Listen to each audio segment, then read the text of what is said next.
របាយការណ៍អង្គការសុខភាពពិភពលោកបានបង្ហាញថាជំងឺរលាកថ្លើមបានថក់យកអាយុជីវិតមនុស្សជា1លាននាក់ជារៀងរាល់ឆ្នាំជំងឺរលាកថ្លើមមាន5ប្រភេទគឺ A B C D និង E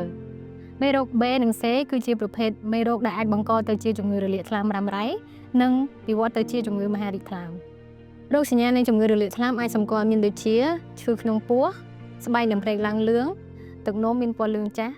គ្រុនក្តៅអស់កម្លាំងហិតល្ហៃក្អួតចង្អោរនិងបាត់ចំណង់អាហារចំពោះករណីខ្លះជំងឺរលាកថ្លើមក៏មិនមានលេចចេញជារូបសញ្ញានោះដែរដូច្នេះដើម្បីកាត់បន្ថយជំងឺនេះយើងគួរតែធ្វើការពិនិត្យសុខភាពជារៀងរាល់6ខែម្ដងឬក៏1ឆ្នាំម្ដង